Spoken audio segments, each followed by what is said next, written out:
The art of wok making is, of course, the science of wok cooking. Researchers at the Georgia Institute of Technology have studied this topic.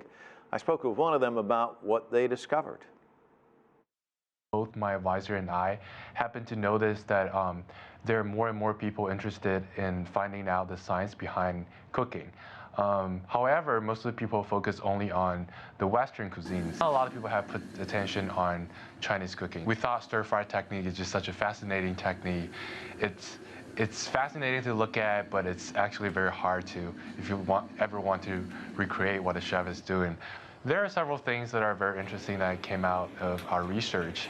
So one thing that I want to mention is, in the wok motion, there's always two parts. So we broke it down into two parts. So one is like the translational back and forth motion. And the other motion will be the rotational motion. So the actual motion that's being used is a combination of both. But you can imagine if the timing of the two motion is exactly the same, you end up with the motion that's not very interesting. So when you move forward, you tilt it this way, you move backward, you tilt it that way. But this motion isn't that interesting.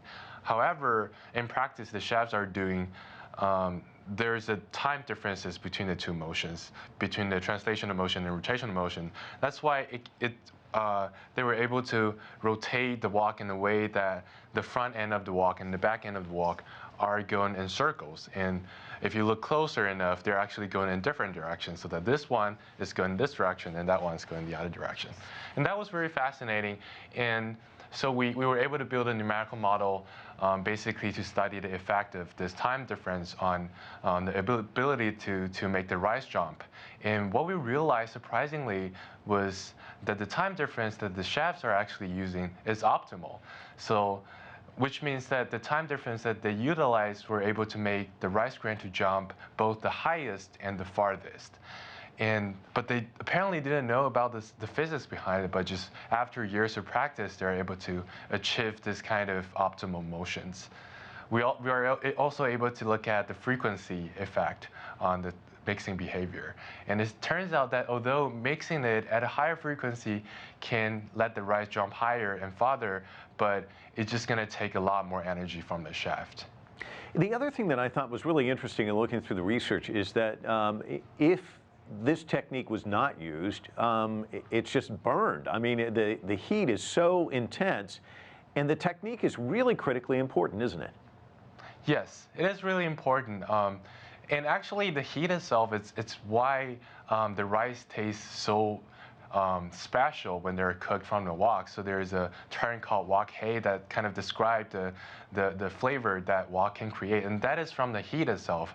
But imagine if you put all the heat, concentrate them into 1 or 2 grains, they're gonna burn out very quickly. So you have to have this motion so to rapidly mix the ingredients around, and in another way, you can heat the ingredients in a more uniform way.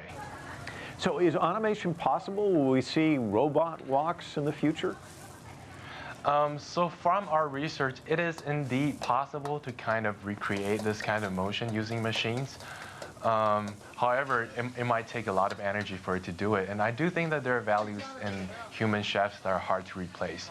And for this reason, I think a very exciting go-to next step of this research is we're looking to also build some kind of assisted device so that the chef can kind of put it on their arm and then they can reduce their energy consumption, basically. Well, it's fantastic research. Thanks so much for visiting with us. Really appreciate it. Thank you so much.